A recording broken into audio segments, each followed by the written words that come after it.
자, 앞 페이지에서 2차 전단에 대해서 설명을 하고 있었죠. 이 페이지에서도 조금 더 다뤄보도록 하겠습니다. 자, 앞 페이지에서 보여줬던 예와는 조금 다른 예를 가지고 설명을 계속하도록 하겠습니다. 이런 형태인데요. 여기에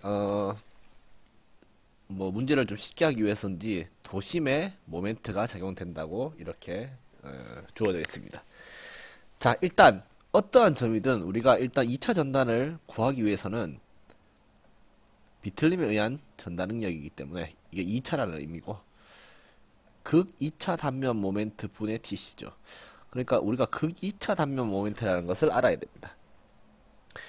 근데 뭐 원이라든지 네모라든지 이런 건 어떻게든 알 수 있을 것 같은데, 지금은 터무니없이 다른 형태죠. 한 개도 아니고 두 개가 이렇게 연결되어 있죠.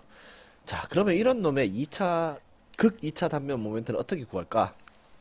뭐 예를 들어서 이런 거면 12분의 BH 3승 이렇게 하면 그냥 2차 단면 모멘트를 구할 수 있는데, 2차 단면 모멘트는, 극 2차 단면 모멘트는 아직 이거조차도 사실 배우진 않았죠.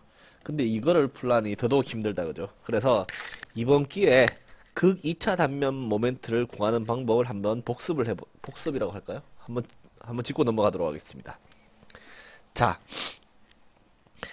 일단 극 2차 단면 모멘트는 요렇게 정의를 합니다. 우리가 그냥 2차 단면 모멘트, 예를 들어서 이렇게 생긴 게 있으면 여기 X축 위에 이렇게 있잖아요. 그러면 이 X축에 관련된 이쪽 방향의 그냥 2차 단면 모멘트는 정의가 이렇게 되죠. 그죠? 이쪽 Y 방향에 이 방향 제곱해서 dA, 그러니까 넓이에 대해 적분하는 거죠.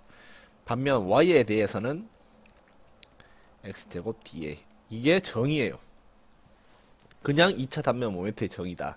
그런데 극 2차 단면 모멘트의 정의는 방금 얘기했던 것처럼 R제곱 dA예요. 자, 우리가 X하고 Y는 우리가 쉽게 보통 그림으로 좌표 표현을 할 때 이렇게 X, Y축, 이런 우리가 흔히 다뤘던 이것을 X, Y 좌표라고 그러는데, 그러면 여기서 R은 뭘까? R은 극좌표에 해당되는 것이거든요. 극좌표. 그런데 굳이 극좌표를 X, Y 좌표 위에 놓고 X, Y와의 관계를 찾아보자면 이렇게 됩니다. 여기서 여기까지, 요거를 바로 R이라 그러거든요. 극좌표에서. 그래서 이 R은 XY 축에 좌표 위에 놓아 보니까 어떤 관계가 있냐? 여기서 여기까지 X, 여기서 여기까지 Y, 이런 관계가 있다는 것이죠. 그래서 피타고라스 정리에 의해서 R 제곱은 X 제곱 플러스 Y 제곱이죠. 그죠? 삼각형이니까. 그래서 이런 관계가 있다는 거죠. 자, 이 관계를 왜 뜬금없이 얘기할까? 왜냐하면 요거를 XY에 대해서 XY를 로 표현을 해보면 이렇게 돼요. Y제곱 dA. 자, 적분 안에서 더하기가 있으면 적분 밖으로 빼낼 수가 있거든요.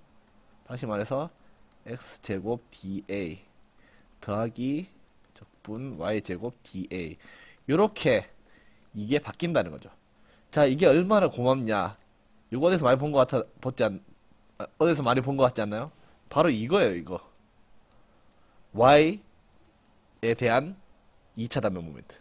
이거는 X에 대한 2차 단면 모멘트. 그래서 궁극적으로 이렇게 된다는 거죠.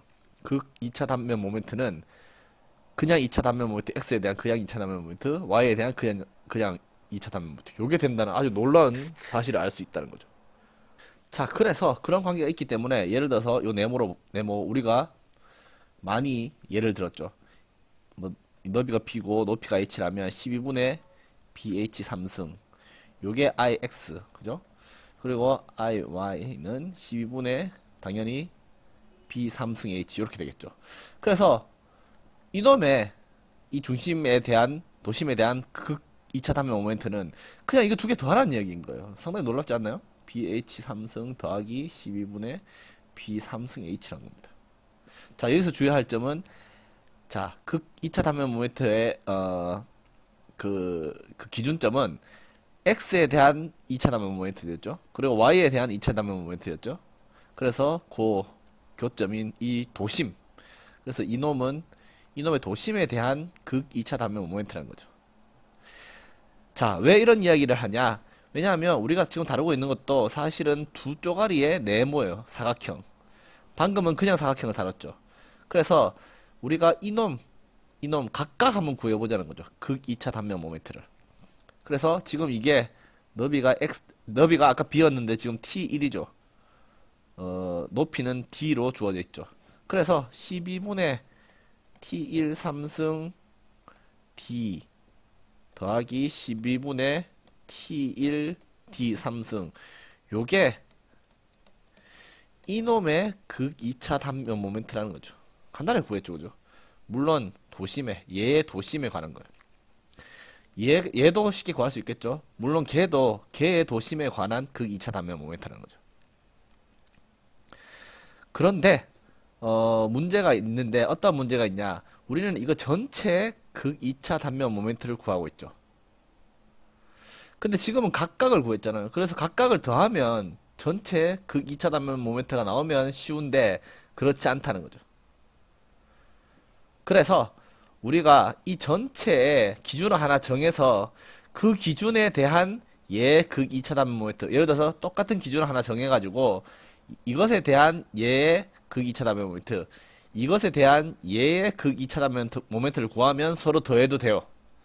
근데 우리는 궁극적으로 도심에 관련된 성질을 분석할 거기 때문에 이왕 이 기준을 두 개의 공통의 기준을 정할 거면 도심으로, 전체의 도심으로 기준을 정해보자. 자, 그래서 다시 요 도심, 우리가 도심이란 것을 쉽게 찾을 수 있거든요. 이 도심을 찾아서 그 점에 대한 이 왼쪽 사각형의 극 2차 단면 모멘트를 구하고, 그 도심에 대한 위쪽 사각형 이놈의 극 2차 단면 모멘트를 각각 다시 구해서 이거 두 개를 더하면 최종적인 극 2차 단면 모멘트를 구할 수 있다, 이 말이죠.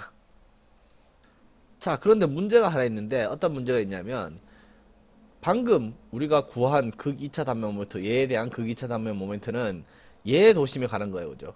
근데 지금은 이 전체 도심에 대한 극 2차 단면 모멘트를 다시 구해야 되잖아요, 그죠? 그러면 이놈을 처음부터 다시 구해야 되냐? 아니면 다른 방법이 있냐? 다행히 다른 방법이 있다는 거죠.